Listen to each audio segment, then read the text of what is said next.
ഞങ്ങളത് കരുതിയിട്ടുണ്ടെങ്കിൽ ഞങ്ങളത് നടത്തും എന്നുള്ള കാര്യത്തിൽ ഒരു സംശയവുമില്ല. ഇത് ഞങ്ങൾ മണ്ണാർക്കാട്ടുകാരുടെ ഉത്സവമാണ്. അതിനാരെങ്കിലും തടസ്സം നിന്ന് കഴിഞ്ഞാൽ അത് നടക്കില്ല ഇവിടെ എന്ന് തന്നെയാണ് പറയാനുള്ളത്. ഞാനത് പറയാനുള്ള കാരണം ഉണ്ടാവും. അറിയാം, ആധുനിക കാലഘട്ടത്തിൽ പല വിഷമതകളും പല പ്രശ്നങ്ങളും ഉണ്ടാകുമ്പോഴൊക്കെ മനസ്സറിഞ്ഞ് കൈയടിക്കാനും അതുപോലെ തന്നെ അത് കലക്കും ഫുട്ബോളിനും കഴിയുമെന്നുള്ളതിന്റെ ഉത്തമ ഉദാഹരണമാണ് നമ്മൾ ഈ 1 മണിക്കൂർ ഇവിടെ ആസ്വദിച്ചത്. അത് നമുക്ക് നിലനിർത്തണം. നമ്മുടെ ബന്ധപ്പെട്ട ആളുകളോടൊക്കെ പറയാനുള്ളത്, ഇത് ഞങ്ങൾ മണ്ണാർക്കാട്ടുകാരുടെ ഉത്സവമാണ്.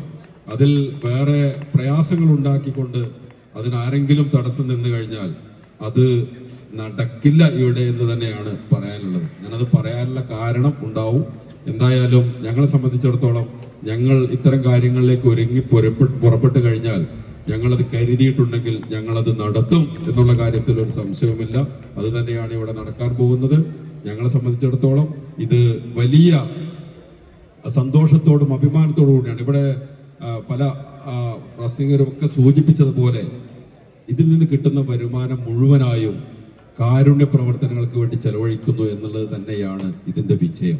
വേദനിക്കുന്ന മനുഷ്യരെ ഒരു ചെറിയ സംഖ്യ കൊടുത്തിട്ടെങ്കിലും, നമുക്കറിയാം ഒരു വാക്കുകൊണ്ട് ആശ്വസിപ്പിക്കുന്നവരുണ്ടാകും, പക്ഷേ സാമ്പത്തികമായി പ്രയാസം അനുഭവിക്കുന്ന ഒരുപാട് ആളുകൾക്ക് ഒരുപാട് ആശ്വാസം നൽകാൻ കഴിഞ്ഞിട്ടുണ്ട് എന്നുള്ളത് തന്നെയാണ് ഞങ്ങളുടെ അഭിമാനം. ആർക്കാണ് വിഷമം വരിക, ആർക്കാണ് വലിയ രോഗം വരിക എന്ന് നമുക്കറിയില്ല.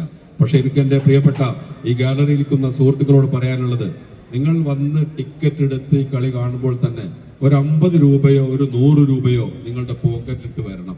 കടല വാങ്ങിക്കഴിഞ്ഞ് ബാക്കിയുള്ള സംഖ്യ ആ ബക്കറ്റ് പിരിവുമായി കൊണ്ട് വരുമ്പോൾ അതിലേക്ക് നിങ്ങൾ നിക്ഷേപിക്കുമ്പോൾ നിങ്ങൾ ചെയ്യുന്നൊരു വലിയ പുണ്യപ്രവൃത്തിയാണ്. നിങ്ങൾ നൽകുന്ന ആ നാണയത്തൊട്ടുകൊണ്ട് ഒരു മനുഷ്യന്റെ വേദനയ്ക്ക് കുറച്ച് ആശ്വാസം നൽകുകയാണെങ്കിൽ അത് തന്നെയാണ് ഏറ്റവും വലിയ പുണ്യപ്രവൃത്തി. തീർച്ചയായിട്ടും ഇതിന്റെ സംഘാടകരും അതുപോലെ തന്നെ നമ്മളൊക്കെ ഒരുമിച്ച് നിന്നുകൊണ്ട്, ഇതിൽ സംഘാടകരില്ല, കാണികളില്ല, നമ്മളെല്ലാവരും ഒന്നാണ്. നമുക്ക് ഈ വരുന്ന 22 ദിവസങ്ങൾ ആഘോഷപൂർവ്വം സന്തോഷത്തോടു കൂടി ഇത് മുന്നോട്ട് കൊണ്ടുപോകാൻ കഴിയണം.